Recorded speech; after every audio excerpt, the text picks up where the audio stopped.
I learned some great stuff while hanging out at the Shimano booth at Sea Otter, and it concerns this, Fatty. It concerns walking.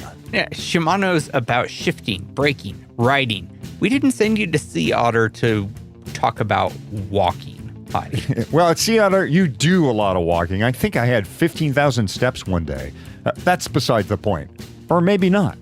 Like I said, Shimano has some advice for us about walking, and it concerns off-road shoe choice. Fatty, what model is it you use at Leadville? Yeah, I've been riding and, when necessary, walking with the Shimano XC9 S-Fires for the past either 3 or 4 years. Same set of shoes. I actually have a blue and a black pair, I think you will remember, Hadi, and I will mix and match them from time to time. They are perfect for me. I train with them, I race with them, and they've held up beautifully. Awesome. And here's the thing that Jesse, the head of shoes at Shimano, told me about picking a pair of their shoes. And it's kind of counterintuitive. For the lightest pair of kicks, go with the Gravel RX-8. Jesse told me the RX-8 is essentially a road shoe with some lugs on the bottom. Ultra stiff, light, no toe spikes, right? But he told me if you want a shoe that is still in that ultra stiff category, yet does a better job in the hike-a-bike sections, grab Fatty's, the S-Fire XC9. The lugs are a little more pronounced, and they will take spikes if needed. Yep, I took them out of mine, but I can put them back in if I ever feel like it. Love those shoes. And if you think the Gravel RX-8 might be the walker, that shoe was really designed for the rider who plans to stay clipped in all day. For the occasional walking sections like Columbine or Powerline, you cannot beat the XC9. I will attest to that.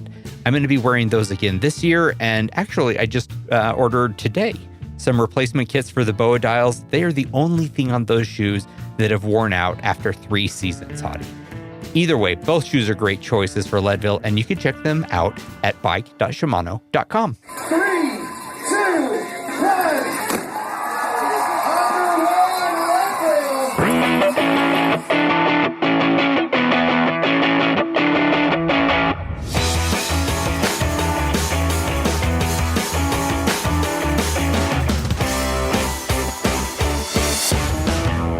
Leadville, the podcast for the 100-mile mountain bike race presented by Shimano. It's season 6, episode 12 of the show that breaks down, builds up, gets you ready, and freaks you out for the highest, hardest one-day mountain bike race in the country. I'm getting out of breath because I'm Michael Houghton. Hi to the most. It was a lot. And I'm Hadi. Welcome back from Sea Otter, the world's biggest bike industry show. Hadi was chasing down industry experts, getting them to share wisdom on bike performance and the Leadville 100. In this episode, he has insights on how to get your suspension dialed for the conditions we find on the course. That's right, because the Leadville course is a big ask on our suspension. We are essentially asking it to completely firm up for the road sections, yet be plush for those hairy, rocky descents. And since we can't change our forks and shocks mid-ride, we got to get what we have just right. So we talked to some players in the suspension space to help us set our sag, compression, and rebound. Plus, as an added bonus, we got Specialized to explain its new Leadville Slayer, the Epic World Cup. Fatty, I am so excited. What is a good strategy for staying ahead of the cutoff times? What do the experts say about sleeping effectively at altitude, and what do you each do? For Leadville, hardtail or full suspension? Yeah, good question.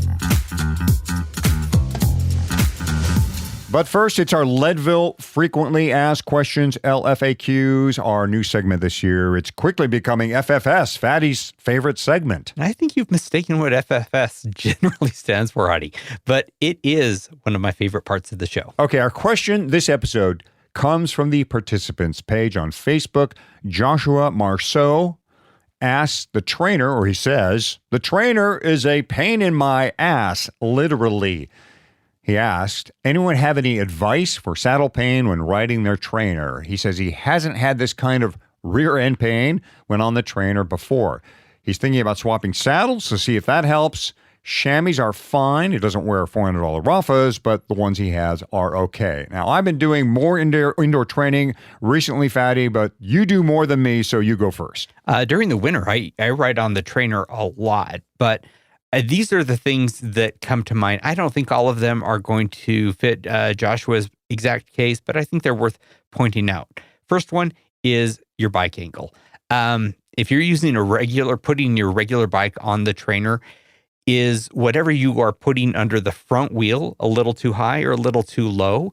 That could be a change that would affect it. Either way, by having it a little up or a little down, you're changing the weight distribution of your contact points. That can start to hurt. Next, you got to make yourself sit down and then shift to standing up more often. In real world riding, you do that automatically. You shift around a bit. On the trainer, you got to remember to do it yourself. Next, you're talking, or Joshua was talking about changing to a different saddle. I want to discourage that. Keep the saddle that you have been using, unless you have a special bike set up for the trainer. You want to use the same saddle on all your bikes. You develop sort of a comfort with a kind of saddle. If you're on this and then that and then something else, you're going to find yourself being sore in multiple places, not feeling better. My next one is the chamois question. I know a lot of people they use their old worn out bib shorts when they're riding on the trainer. Don't do that. Use your best chamois when you're on the trainer. And in fact, don't have anything but best chamois. Always ride your best chamois indoor or out. Throw away the ones that aren't good. A lot of us think that, good shorts are for race day, but a bad chamois can give you a saddle sore on a training ride inside just as easily as it can in the race across the sky. Don't cheap out on your contact points, ever. Finally, and this I think might actually be the one that is doing it. It's counterintuitive, but go nuts with the fans. If you are making a pool of sweat that you are sitting on, you could get chafed and you can get saddle sores. I personally have 4 fans in my bike trainer room. When you are an empty nester, you can have a bike trainer room. Not all of the fans are pointed at my face. I have one directly pointing at me, ones that are on my left and on my right, and one that is basically just pointing at my butt. You sweat the same amount when you're on the trainer as when you are on the road. But without a good fan setup, that sweat is not cooling you. It is just soaking you. And when you soak, you chafe. So those are my thoughts. What about you, Hottie? So when I get weak legs or I'm worn down, those are the times when saddle sores can really creep in on me. Weak legs mean you sit into your saddle harder, right? And strong legs, you usually rise up a little more because those legs are churning along, man. You got good energy, and actually it takes a little of the pressure off your seat bones. But I'll have to say this. Recently, I have been riding the kicker more. And the thing I got about a year ago has made a real difference. Now, this piece of equipment may not be practical or even possible for most, but what I have now is a stationary trainer rocker plate. And maybe you've seen these, right? Ceres makes one. They go for like $1,100. There are others out there for about $500. Mine didn't cost that. Mine cost me some plywood, cheap hardware, a few tennis balls, and a case of beer. My brother-in-law, Scott, who is a cyclist, is quite handy with the table saw and such, and he built me one. Cost, case of beer. Basically, you have one piece of plywood as the base and another to mount the trainer and bike on, and in between, there are rails and rollers for the back and forth movement, and then tennis balls to support and rebound that side-to-side rocking motion. It's not like real riding, but at least the bike is moving underneath you, which encourages more standing and even sprinting.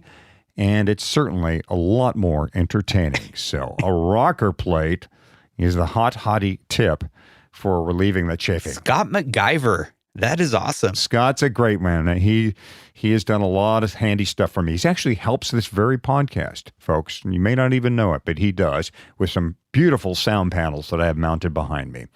Speaking of indoor training, we have a good LFAQ follow-up now from Scott Service. He asks, how do you balance indoor training with outdoor riding? With spring finally approaching, or actually here, I want and need to get more outdoor riding in. He says he's currently doing trainer road intervals 5 days a week indoors. He asked, do you cut your intervals to replace them with outdoor rides? And if so, which intervals do you cut? So I'm hearing intervals and 5, and my mind's a little bit blown. 5 sets of intervals per week, or intervals 5 days a week, feels like too much to me. But I'm going to go ahead and skip past that. I'm going to say maybe he just means 5 trainer road workouts per week. I would say if you're doing 5 workouts per week on trainer road, maybe it is time to get out more this time of year, especially since you need to start getting some of that volume in so that you don't crash out or bonk on race day. And honestly, for me, riding outside is just 10 times more fun than trainer road. You're not going to be fit on race day if you're burned out before race day. So do the workouts you need to indoor, but remember to take care of your head. And I say that means ride outside when you can. If you're looking for specific coaching advice, how many intervals to do per week, I would say that is truly outside my wheelhouse. I'm not the right person to give you advice. I am not a coach. Unless I'm in a group ride, I always find doing hard efforts anyhow outside on my own really difficult. I'm talking about those outside prescribed intervals. Indoors is one thing, but outdoors, it's really hard. That whole fight or flight thing, it's just hard to jumpstart when you got no erg mode to help you with that or no one to chase. So what I would do for Leadville was focus on Leadville efforts, which are largely those long, sustained, just below threshold efforts. And I'd do them on the mountain bike without power. So there would be like 8 to 12 minutes each at my sub-threshold heart rate, or what felt like a 7 out of 10 scale on the pain scale, I should say. And I do 3 or 4 of those with less than 5 minutes rest in between. Cool down, then call it a session. The other thing is just good, and Fatty already mentioned this. That's good old endurance riding. I mean, just get off that trainer and go out for an endurance ride, and and save that stuff for the outdoors whenever you can. I mean, who needs a 3-hour training ride anyhow? Do that outside. I do that once in a while, like on a bet. But lots of follow-ups to that follow-up. I'm going to do one more here. Whether you are doing your long rides inside or out, and some of us, you got to do them inside, especially people who live in extremely hot places. If you live in Arizona, you might need to do your long rides inside so that you don't die of heat stroke. But you need to start doing some food-related choices for those long rides and trying them out like they're real. That means if you're going to use a variety of gels and energy drinks for 12 hours, it's time to go out on a long ride and use those gels and drinks. If you're going to just use the same gels like clockwork for the whole day, it's time to get out there and see how well you tolerate that gel for several hours in a row. I feel like you're talking about me using one gel over and over and over, or one kind of gel. If you're going to get all your calories through hydration pack, it's also time to, load up that pack and head out for the day. Basically, now is the time where you're going to test your plan, find out to what degree it works, then iterate on it and get some advice on what works. Iterate on it. I like that. And that's where the feed comes in, the iteration. Not only can they take care of your big energy food orders for while you're training, they can consult with you afterward and see if you need some iteration, right? Mm-hmm. They've got expert advice on tap with live chat at thefeed.com so you can refine your nutrition plan as we get closer to the big day in August. Yeah, obviously the feed is the best place to get the nutrition you're going to train and race with easily, automatically, at a good price. But what sets the feed apart is they're going to talk with you afterward. And they will talk with, make sure that you have the right food in the right amounts on race day. And our listeners can get a great deal, an $80 annual credit. Go to thefeed.com/Leadville, register your email, verify your phone number, then spend your first feed credit of $20 right away. Our focus this episode is your suspension setup and getting it right for the trail conditions on the Leadville 100. Yeah, we've talked a lot of bike stuff over our 6 seasons, but we've never touched on this one. And with the rise of full suspension bikes at Leadville, this seems like the right time to make sure we are all getting it right when it comes to dialing our suspension. So to kick things off, we check in with a leader in suspension, and that is Fox, makers of the Stepcast fork and float shocks.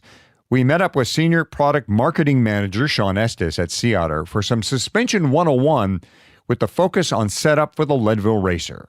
Why don't you walk us through step by step, like how we set up our forks and if we have them, our shocks as well? Yeah, totally. It's a great question. Setup is actually one of the biggest challenges we have is like communicating to riders how to get a good setup. And to your point about different styles of riding, there are nuances to every different sort of style of riding that are going to impact what you're going to want for a setup. And then of course, like not just the type of riding, but the type of rider, like what your preferences are, what your goals are, what you're going for. So whether it's fork or shock, first thing you want to do is put all your compression adjustments in the fully open position. And then you want to set sag. Obviously, I think everyone knows that. So that's easy. Let's assume they don't know it. What is sag and what are we doing here? Yeah, sag is how much your suspension is compressed when your body weight is on the bike static. So the way you measure that is, our forks and shocks on the shaft will have an O-ring. You push that O-ring all the way down against the dust wiper. So when the shock is fully extended, like static without anyone on it, you push those O-rings all the way down to the dust wiper. Then you very carefully throw your leg over your bike and settle your weight into the saddle and the pedals, hands on the bars. It helps to have someone there to kind of support you, or maybe a wall next to you or a pole to like support off of. You don't want to lean weight into that pole. You only want to use it for balance because you want all your weight going into the weight of into the bike, into the suspension. And then you carefully again lift yourself off the bike, and then you measure how much the O-ring has moved down the shaft. And we've got some great videos. I can send you a link to drop into the description for people to go through to watch like how to set sag. But in a nutshell, you kind of measure that distance. And on a rear shock, you've got a range of like, maybe 20 to 30%, depending on your preferences. A lot of times endurance athletes tend to go less sag, where like an enduro rider or like a more aggressive trail or downhill rider might want to be on the more like 30% end of the spectrum because they want to be more in the middle of the travel, where in an endurance application you want to be pedaling and have a nice firm platform, and that efficiency is more important to you than having super active suspension. So maybe towards the 20% end of the spectrum for endurance, towards the 30% end of the spectrum for more aggressive applications. And then on the fork, it's a little like the rear shock, you really do want to be in that range. On the fork, it's a little more about personal preference. If you're running a Nino Schurter setup with a really low front end with a lot of weight on it, then, that's going to give you more sag because your weight biasing is more forward. So then you probably want to run more fork pressure to compensate for that forward weight bias. So it's harder to say on the fork whether you want 15% or 20% or 25, but, and there's a few more variables there. But so point being, rear sag, ultra important to get it just about right. Front fork is a little more personal preference oriented, but say like 15-20% maybe is a good number to shoot for starters. So set that sag and then ride your bike around a bit and see if it's feeling like it's working for you. And when I say working for you, sort of what I mean is like, is it giving you enough compliance to give you the benefit of the comfort and the traction of a suspension, rear suspension bike versus a hardtail? Or is it too wallowy? And if it's erring either way, the next thing you probably want to look at doing is adjusting the air volume. Because if the sag is set correctly, the first thing someone would probably do if their bike was too wallowy is they'd probably add air pressure, which will get you to where you need to go in terms of the efficiency you're looking for and minimizing that wallowing. But then you're also diminishing the benefits of a full suspension, and you're basically riding a hardtail that has like an emergency feature where if you hit a hard bump, it's going to open up, which doesn't really give you the comfort and efficiency benefits of a full suspension and the traction benefits. So if you want to set it up right, once you've set sag, you should kind of commit to that air pressure and keep that. But if you're having issues with wallowing or bottoming out, then what you want to do is put volume spacers in the shock to decrease the air volume. And what that does is creates more of a ramp up, which will allow you to keep that sag in the right place, but then prevent bottoming out. And vice versa, if you're too firm, you could let air out, but you also might be able to take a volume spacer out. Okay. Before we get too deep into that area, regarding sag, I want to be race ready? In other words, I want to have my Camelback on, the clothes I plan to wear, That's a great point. hopefully the weight I plan to race on, so I get that sag correct. That's correct. That's totally correct. Yeah, you should be fully kitted up, ready to ride. And good point about the backpack, the Camelback. A lot of people are, especially in endurance racing these days, are going to vests. It seems like the idea of stopping at an aid station is kind of antiquated now. Whether you're catching a musette bag from a friend or whether you're wearing a pack, yeah, you should have all your stuff on. And do that. If you're maybe being completely nerdy, you might fill your pack halfway because you figure that's an average weight, with water, for example, right? Because how often are you going to be completely full? Probably better to err on the firm side a little bit for an endurance application than on the soft side. So 20% front and rear, a good starting point. If you're really aggressive over the front of the bike, maybe you go to 15%. Yeah. Does that sound fair? Right? Yeah, something like that ballpark. Yeah. I'm going to ask a real basic question here now. Why do I need sag? Yeah. What's it doing for me? If I have a 100 millimeter suspension, don't I want all that travel? Totally. Great question. You need to be in the middle of your suspension in order to be suspended, right? If you're at the tippy top of your suspension, fully extended, zero sag, you only have bump travel. You have no droop travel. So if you ride over a hole in the trail or even washboard, your fork and shock are unable to extend to put the tire down into that hole to find traction and to stay contoured to the ground. So bump and droop are equally important. That is not to say that you need sag at 50% for a bike application, because in a human-powered application like a bicycle where the rider weighs 4, 5, 6 times as much as the bike does and has therefore a lot of influence over when you're pedaling, you can introduce bob and things like that. You end up having to run less sag in a firmer platform and have a more advanced kinematics than you have to have with a truck or a motorcycle, where the rider or the driver weighs far less than the vehicle and has far less influence on the suspension. But so yeah, in that King of the Hammers vehicle scenario, we are running more probably 40% sag or even 50% sag bump to droop ratio.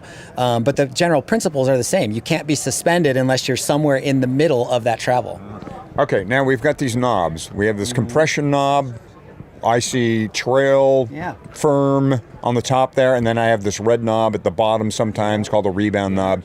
Help us get those two straight. Easy, great. So again, first step is the air pressure we talked about. You set sag, you set your air volume. That's first, and then you move into your damper side. So if you look at a fork, it's really helps to visualize what's going on your fork. If you're on the bike looking down at it on a Fox fork, the left leg is the air spring, which is kind of the first part we talked about with sag and air volume. The right leg of the fork houses the damper, which is where all the oil and all the damping happens. So you've got a rebound and a compression side to your damping circuit, and basically rebound is the fork coming back or the shock coming back, and compression is it going down, going forward. So you can adjust those things independently.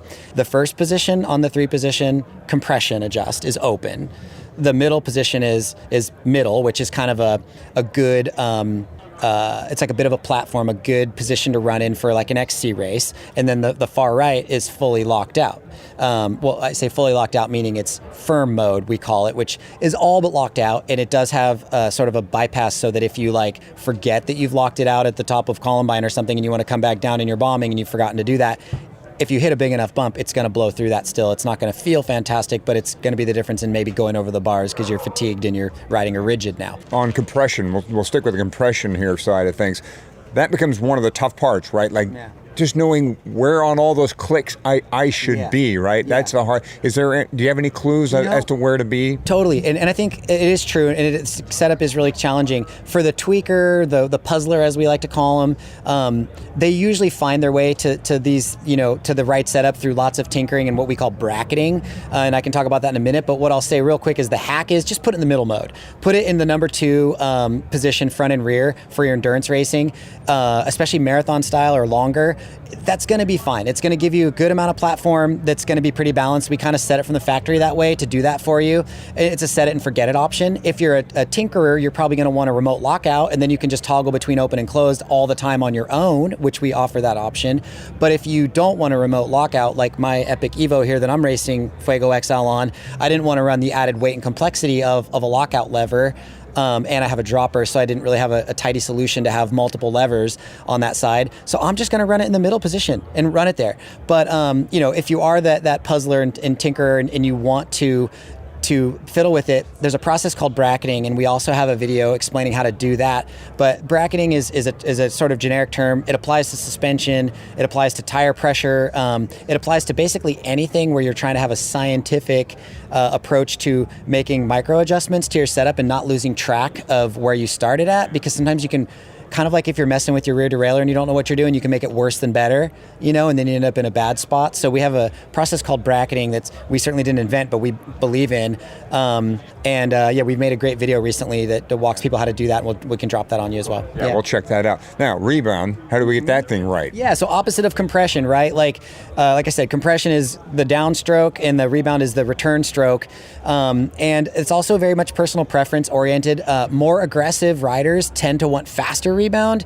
I generally think that has to do with the fact that really advanced riders are really good at knowing where to put their weight, and the more weight you're putting against the suspension, the more rebound damping you can have because your body weight is kind of fighting it and slowing it down. But if you're not as familiar with putting your body in the right place and you're not as comfortable with that, too fast of a rebound can buck and send you over the bars, so you don't want to do that. But too slow of a rebound, what happens is you go through that first hit and the suspension compresses and it doesn't have time to fully extend again. You hit the next hit and it does what's called packing up.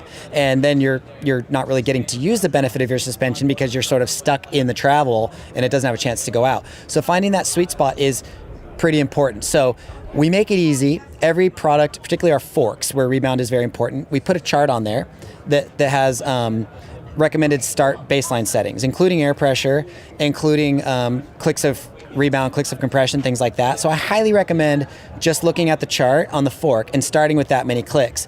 And if you feel like your fork is, say a little too fast or a little too slow, then you can go, generally I recommend going 2 clicks in one direction because that's enough to feel a difference, where 1 click you're probably gonna go, I can't tell the difference, right? So go 2 clicks one direction. And if it feels better, this is a little mini course on bracketing in lieu of watching the video, go 2 clicks one direction and seat of the pants, go, does that feel better? And if it doesn't feel better, go 2 clicks back the other direction. So now 4 clicks, right? And if that feels better, then to kind of keep working that direction. But you kind of you go 2 clicks either direction till it feels better. And then you can kind of work into 1-click adjustments from there. But again, watch the bracketing video. It'll really help explain that. Like with compression, should I just put it in the middle and start from there? That's not a bad point. Roughly, in rough terms, yes, but I would say start from the factory suggested setting on the sticker on the product, because if you buy a complete bike, it's going to have, we work with the OEM manufacturers to do custom tunes on all of our products. So if you buy, whatever brand it is you're riding, particularly with the rear shock, every bike has different kinematics and things like that and different curves. So we need to put a custom tune in terms of like the shim stack and all of that. So putting it in the middle might be different on one bike than another bike. So put it in the suggested setting and kind of start there. And then, like I said, you do the bracketing process. You go 2 clicks this way, 2 clicks that way. Ask yourself if it feels better. And the other key to that is everything needs to be repeatable. So when I say do 2 clicks, go ride a little piece of trail, do 2 clicks, ride the exact same piece of trail in the exact same way that you just did. So very scientific, repeat the same thing, only difference being the 2 clicks, right? Can I test my setup on pavement? Like if I'm not at the trails, is there anything I can do on my street in front of my house or my driveway? Yeah, I mean, yes and no. Riding a bike is so dynamic off-road that pavement isn't really gonna replicate that. So you really do need to find something, but it doesn't have to be something off-road, ideally. But even if there's a piece of like really rough pavement around you with lots of potholes and you can get some speed, I think you can probably get a good enough setup, particularly for some of the endurance events that are less technical, like modern XCO, right? Racing is at the World Cup level is so technical that like having a really good setup is really important. But again, for longer course, less technical endurance stuff, probably err on the firmer side. Don't worry too much. Focus more on your nutrition and your rest and your preparation and your base miles and all of those things. I guess the point is don't overthink it for endurance. But if you can get it pretty good, you're probably good enough. Okay, Leadville racers are obsessed with their lockout. They want their lockout, and for good reason. I mean, there's pavement, there's long, sustained, smooth climbs. I think they really want it. Is there anything they need to know about lockout? Is it just click it in there and go? Yeah, like I said, you can all of our endurance products have lockouts, whether it's a reach down and turn a knob or whether it's handlebar remote. You have the choice. But yeah, lockouts are great. They make a ton of sense for a course like Leadville, where, like you said, there's sections where you don't need the suspension. I recommend personally, if you're a lockout minded person who's gonna want to pull that lever, metaphorically and literally, get a remote, because when you're fatigued and when you're tired, to have the option to do that without taking your hands off the bars is the safest and smartest. And kind of just like a dropper, you'll use it more when you can do it from the riding position and safely and comfortably. Okay, we're on trail and we're riding our bikes. How do we know when our suspension is set up correctly, and how do we know when we've got it wrong? Okay, the O-ring, again, going back all the way back to the beginning, we talked about sag. One really good way to know if you're doing it right or wrong is go for a ride, like your normal ride, like you would do, training ride or whatever it may be, and then check out your O-ring on your shock and your fork and see where it is. If you're... In other words, put that O-ring all the way at the bottom and go out and ride. At the bottom, go out and ride, or even if you have it wherever you started at, it's probably best to start from the bottom or even the middle, but yeah, set the O-ring, go for a ride. Check it out. If your O-ring is fully bottomed against the crown of the fork, and if it's at the very bottom of the shock shaft, certainly you're too soft, especially for endurance. If you're racing enduro or downhill, you probably do want to reach bottom every now and again, but in an endurance application, you should probably, 99% of the time, you should have 10% or so of that travel left in the bank. So, like if you glance over there in my Epic, the O-ring is maybe 15 mils from the top of the fork right now, because that's, if I went and did, say, a pre-ride lap, especially not knowing the course, the chances of me reaching bottom on an endurance bike in that application, not very likely. It's like maybe keep that 10% for like an aha moment where you missed a line. And let's think of Vanderpool at the Olympics, right? Like you didn't get enough lift on the front end, and you need that little extra 10% for a rainy day. Yeah, if you're bottoming out, then you need to be firmer. And on the flip side of that, if your O-ring is only 30, 40, 50%, or even 60% of the way up after doing a loop that approximates what your normal riding is like, then you're too firm. You're not getting the most out of it. And how about feel? What does a good bike, a properly set up suspension feel like? Yeah, that's a great one. I mean, again, going back to that sort of bump and droop philosophy of being in your travel, the best way I've ever come across to describe the right feeling is tire grip. Your suspension is working with your tires to keep them glued to the ground. And if your rebound and compression and air pressure and air volume are all set up right, your tires should be glued to the ground more often than not, like more than most of the time, right? That's the idea. That's the whole goal, is to keep it glued. So you should have a feeling of really good tire grip, to kind of put it in simple terms. Like, you should feel pretty glued to the ground. That said, of course, you go to that middle position, you're going to give a little of that up in exchange for a pedaling platform that, like, when you need to put a high amount of watts down, you're giving up a little bit of that in exchange for a little more power transfer. Speaking of tires, say I decide to adjust my tire pressure as I get into Leadville. I'm like, I think I'm going to drop a few PSI. Does my suspension need to be corrected at all? Not really. The way I like to think of it is like, let the suspension be the suspension, let the tire be the tire. Tires are full of air, and air isn't damped.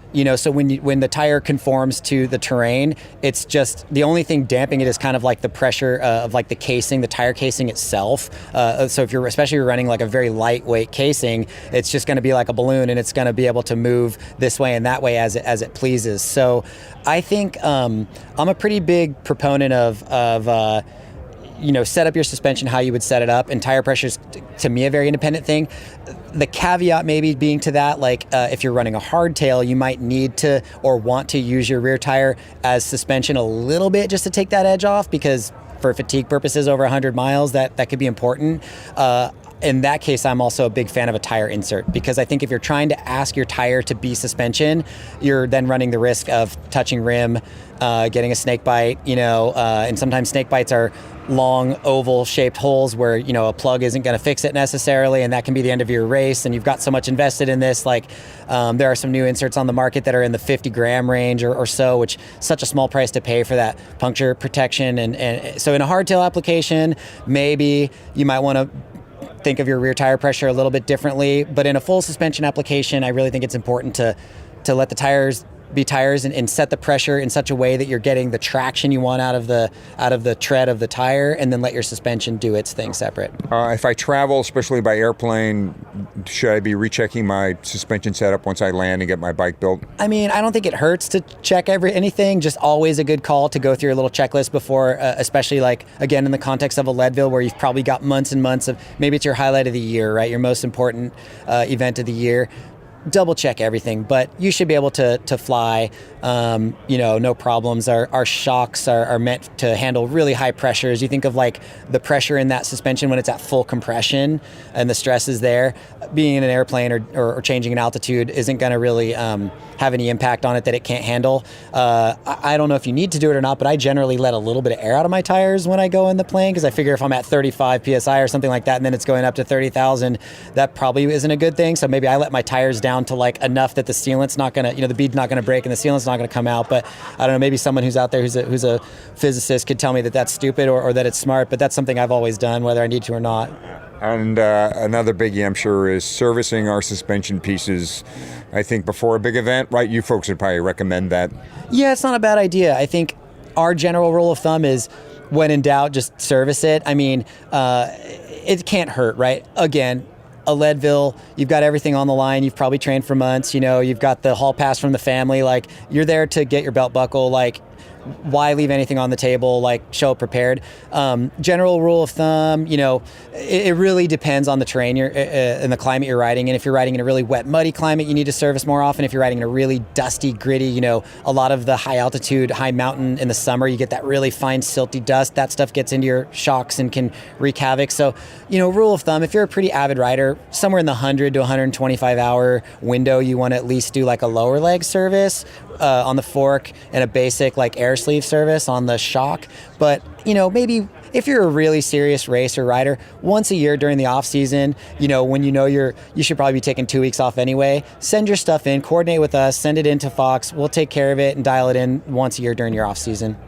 All right, Sean, a lot of black magic here. I mean, this is, a lot of mysteries in those stanchions and in those shocks, but thanks for helping us. And people can go to your website if they want. And then we've got a bunch of tech and service and tips like that. And then on our YouTube channel, we've got a bunch of great videos and stuff. Some of it's under part of our Dialed series with Jordy, but we've got that great bracketing video. We've got some SAG videos, and we're always we're active on socials too. So if folks have questions, they can come to Instagram or YouTube or wherever and drop us questions there as well. Okay.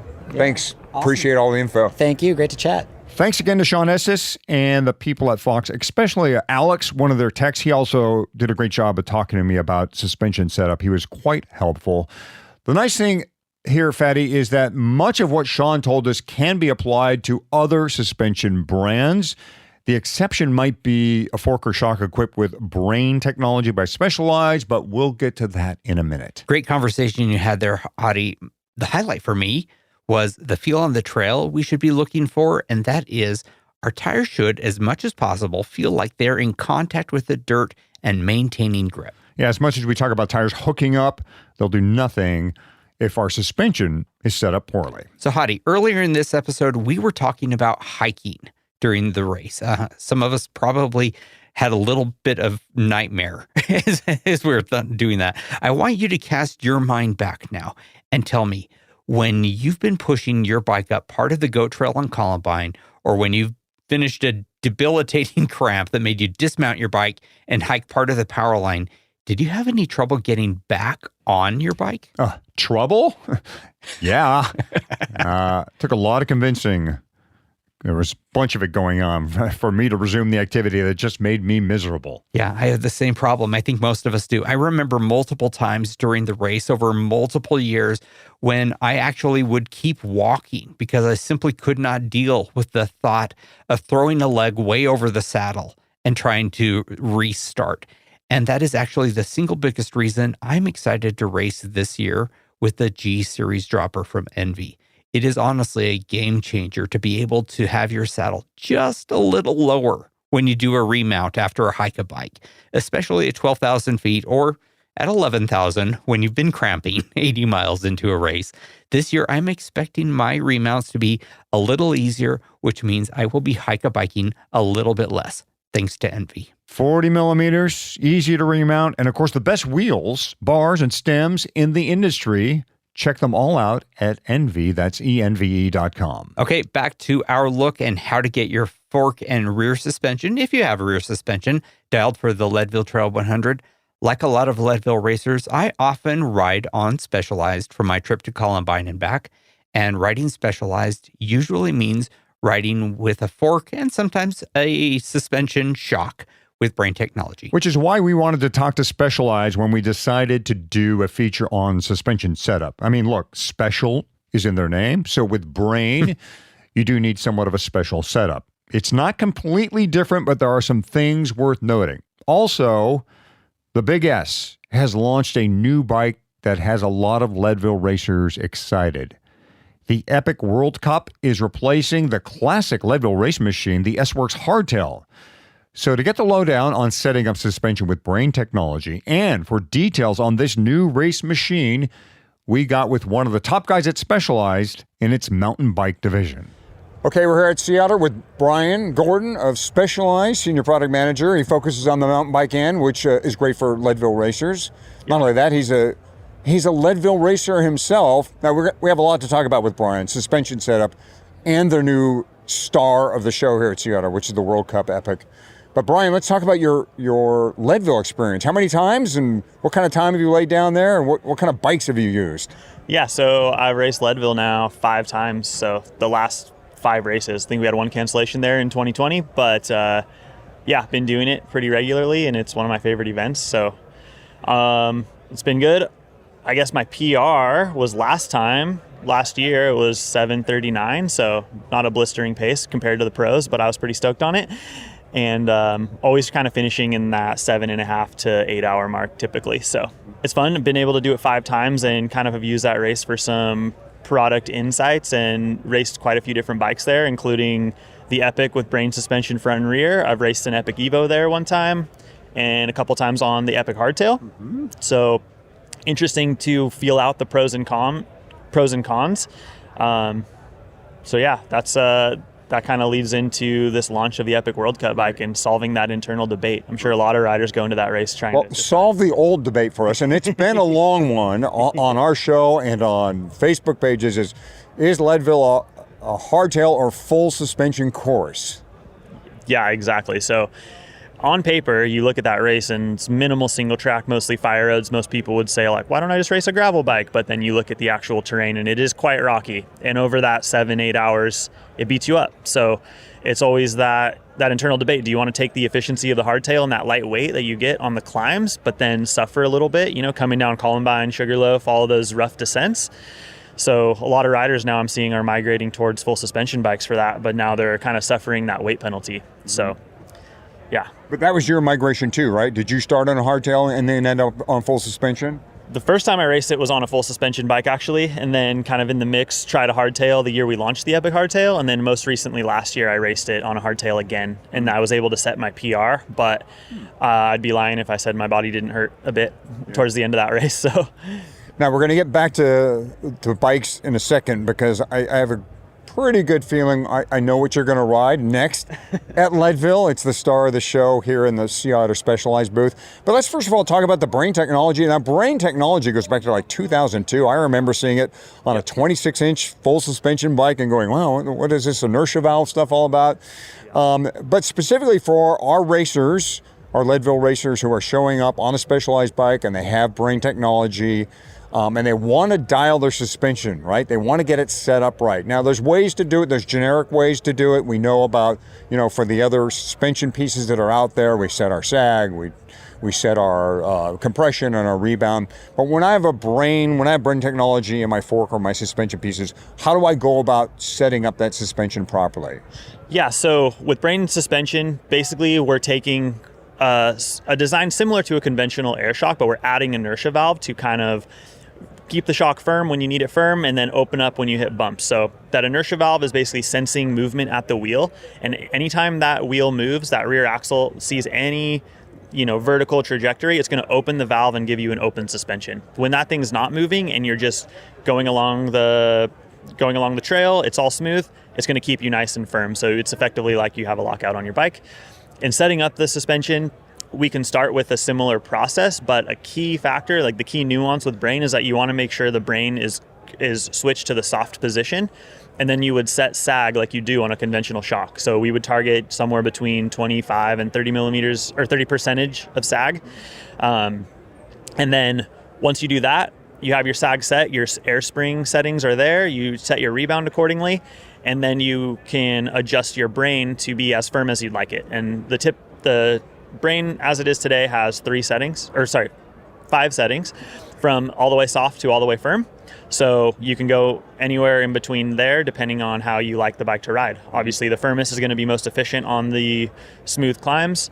Softest is going to almost eliminate that brain platform, so you have a very plush, comfortable feel. 20 to 30% sag, is that for my brain shock? Is that my brain fork as well? Typically we're focusing a little more on sag when we talk about the rear shock. The fork, we see most riders running less sag, like more like 20-ish%. So a little bit more. We also have a suspension calculator online for our bikes, so that's a great place to start for pressures.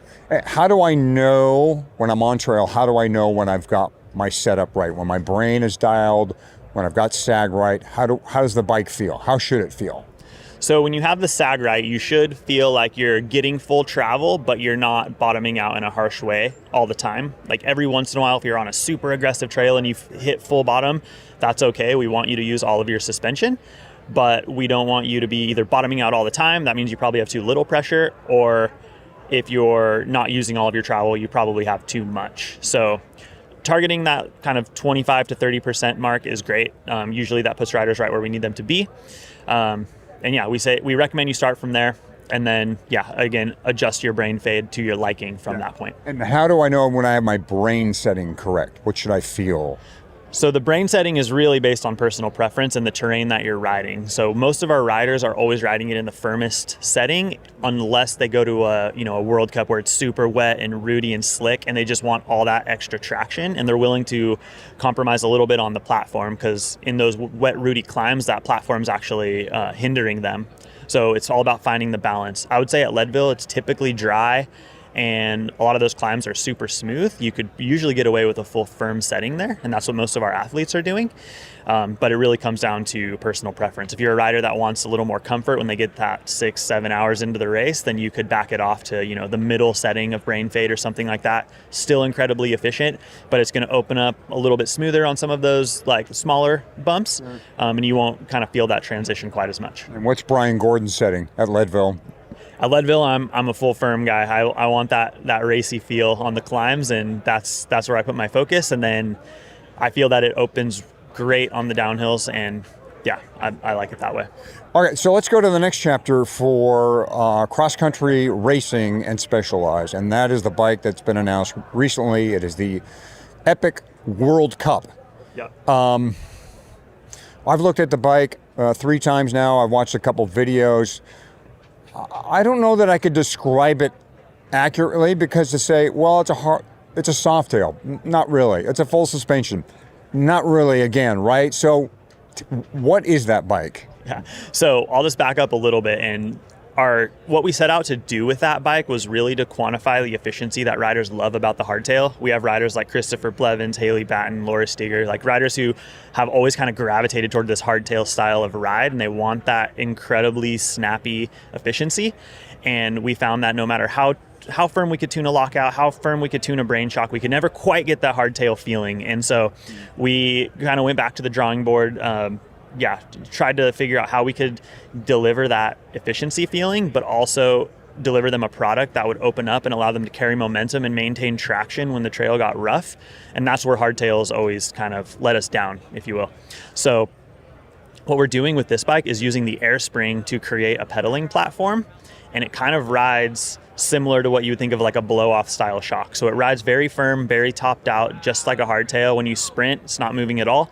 But when you hit bumps, and you can tune that threshold just above your pedaling forces, so it opens in a really active way when you do hit bumps, it allows you to maintain momentum, reduce risk of flat tires, carry speed, maintain traction, all of those things we love from full suspension bikes, but while delivering the benefits of a hardtail.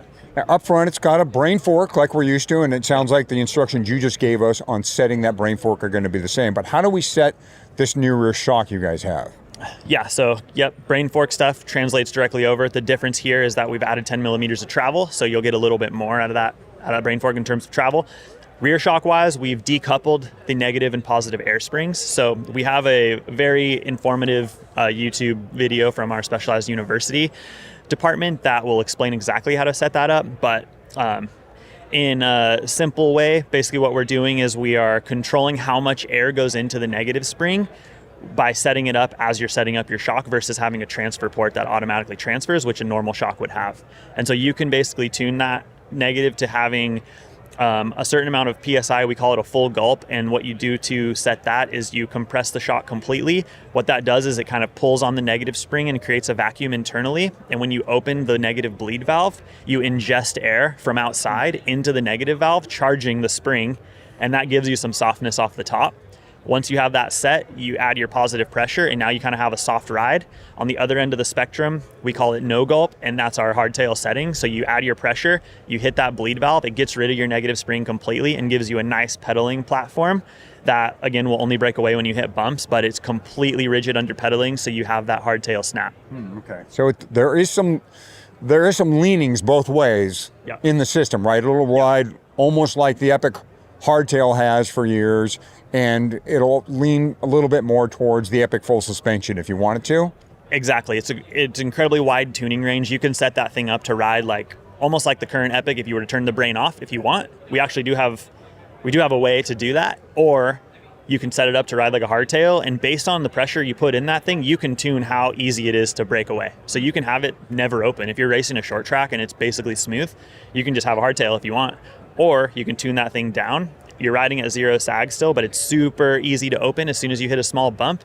And that's something that I would potentially recommend for a race like Leadville, where you want it opening on the rocks. Okay, let's talk about who this bike is for. First of all, the person who can afford it. Obviously, it's a higher end bike. This is going to be one of your more expensive models. It's obviously for the person who's looking for every second they can gain at Leadville or anywhere for that matter. Is it for the person who say they're happy on their Epic hardtail now, their S-Works hardtail? Is that bike for that rider? I would say if they're happy on a hardtail now, they would potentially be happier on this bike just because it's going to soften the edge on those bumps. It's going to allow them to carry speed better, allow them to recover better on the downhills, which is key for cross-country racing. As you mentioned, it's for someone who wants to shave every second for sure. We find that XC riders in general, we're all looking for that edge on race day, so that was what we set out to do. We want your competitors to look at you on this bike and just be like, dang it, I don't have that thing. Yeah, right. And then the next tier of Leadville specialized rider you'll see on race day is Epic full suspension 100 mil travel. Is that bike for that rider if they're completely happy with what they have now? Yeah, so what we found is that the Epic with the brain is still a bit more of a comfortable ride. So if you're doing the longer races, like, I don't know, think like Breck Epic, the stage races and things like that, this bike's not really designed for that. It doesn't have that same comfort factor that the current Epic with brain would have. But we think that the efficiency has increased in terms of pedaling power transfer. So it's really optimized for kind of like that XCO style of racing, or like the smoother marathon races, which Leadville, the Sea Otter Classic, a lot of the Lifetime stuff, that's really what it's for. When you get into that super gnarly, chunky stuff, that's where the brain bike will have a little bit extra squish, extra negative travel to kind of keep your tire planted on the roots and stuff. So that bike's not going away. But this is kind of just that new offering to, in a way, replace the hardtail and make the hardtail a true raceable option. We believe in suspension and those benefits, so we wanted to offer that to riders who are always gravitating towards hardtail for weight and efficiency reasons. So that's kind of our key demographic there. And the other bike that's earned a lot of fans is the Evo. The Epic Evo has legions of people out there who love the thing and race it at Leadville. Sounds like you would say, if you love that bike, stay on that bike for the most part, even at Leadville. Yeah, if you're an Epic Evo rider, you love that capability and that soft suspension, this bike's going to definitely ride a bit firmer. It's using similar technology to the brain. The rear end, even though it's not an inertia valve, it feels much like the brain when you're actually riding it. So if you're a rider who wants that fully opened or fully locked suspension, the Evo is likely your choice. And again, that bike's not going away either. The Epic World Cup's a new option, and our racers are loving it. If you've been following the races in Europe, Laura, Haley, Christopher now, like they're all winning on this thing. So we're really excited to see how the World Cup season shakes out as well. And at a certain level, you'll still have an epic hardtail. It may not be an S-Works anymore, but there'll be something. Yeah, so we believe riders at the high end are really looking to race these bikes, and they're looking to go as fast as possible. So the hardtail will remain as a comp model in the future, but we will basically focus our high-end offering into Epic World Cup for the riders looking for like the super light, super snappy feeling that previously was served with a hardtail. All right, Brian, we're going to see you at Leadville this year? Yeah, I plan on being there, and hopefully I'll see some Epic World Cups, and I'll be there and hopefully helping people get set up on them and get their bike styled in as well. And you've got your color picked out already? You know what you're riding there? Oh yeah, I got my eyes on the green marble one. That one's my favorite. Brian, thanks a lot for being with us. We really appreciate your advice and insight into what's happening here with brain technology and, of course, Specialized. Sweet. Thank you. Yeah, pleasure to talk with you. Again, thanks to Brian Gordon with Specialized. Fatty, a couple of notes on that World Cup. I did check in with two of the racers who rode it at Sea Otter, and they both took slightly different approaches to their setup, with one going for the mid setting and another on the firm setting. And actually, I did get a chance to take a short spin on the World Cup. The suspension wasn't set up for me, so I was able to kind of activate that rear shock pretty easily. That said, the bike, it lacked some of the kind of that detached rear wheel feeling that some full suspension bikes can produce. So in that regards, the World Cup really did feel like a hardtail. There are obvious comparisons between the World Cup and the Trek Super Caliber, which also hides its shock under the top tube rather neatly. But you should note the differences as well. The Specialized has a little more travel and weighs just a little less than the Super Cal. The Super Cal, of course, has a longer track record, having been on the market for more than a season. Both, though, seem like absolute Leadville killers. Yeah, I've spent a little bit of time on the Super Caliber, thought it was a fantastic bike. I obviously haven't ridden the Epic World Cup yet, but I got to admit, Hottie, this bike kind of is calling my name. It screams Leadville in all caps. This is an area Hottie and I usually don't get into much. We don't go recommending bikes to folks because there are a lot of good ones that are out there. And the fact is, if you're on a Santa Cruz or a Yeti or a Giant or whatever, chances are you have everything you need and you are good to go. But if you're looking to take the edge off the hardtail ride you've got right now, but you don't want to go completely full squish, well, these new kinds of cross-country race bikes might be the answer. I bet you, Hottie, we are going to see a lot of them on the course this year. Well, I know we're going to see 3 of them, in fact, because I talked to 3 people who are going to race them at Leadville. So they're all connected with Specialized, but we will see more than 3. I know we'll see 5 because there are 2 ladies also on them already too. So I bet we see dozens. And I'm sure it's going to be dozens by then. And the bikes are available as we record this show, but keep checking the sites and your dealers to make sure if you do want one that they're actually in. All right, Fatty, this episode might be coming out a couple hours late. I've encountered a problem. What's up? Something with the audio? You just exhausted from Sea Otter or what? You might think so, but no. I was just trying to write the copy for the ad reads in this episode. Went to the threadandspoke.com site and kind of went down a rabbit hole there. Okay. I have been down that rabbit hole myself. What happened? I checked out the shirts and hoodies in their news section and have been browsing pretty much ever since then. So, that is how I wound up with my Baba Sprint hoodie and my Baby Yoda on a tricycle t-shirt and my Chewy bikepacking t-shirt and my time trialing Stormtrooper t-shirt. Yeah, sort of a theme there. For me, it was the CX shoulder remount and bunny hop silhouette shirts. Yeah, they have hundreds of amazing bike-related art shirts, hoodies, posters. I'd say Thread and Spoke has something that's going to scratch most of our listeners' t-shirt comedy art itch. Check them out when you have an hour or so you don't mind spending in the t-shirt rabbit hole at threadandspoke.com. We have more Leadville tech shows in the work. Fatty has been having problems with his hands, so we've got some great interviews with grip makers on finding relief from pain and numbness. For now, let's wrap this episode. Fatty and I are on social media, most notably Instagram. You can find me there at Michael Houghton. You'll find both Fatty and me on the Facebook Leadville 100 Mountain Bike Participants page. And if you want to have an in-depth conversation, join our Slack channel. You'll find a link to it over at leadville.fm/Slack. Yeah, and if you like this show, please go wherever you listen, give us a 5-star rating, and write us a review. To see all the ways you can find this show, it is leadville.fm. Good luck in your riding, your racing, and your suspending. Thanks for listening, and we'll see you in just a few short months at the starting line.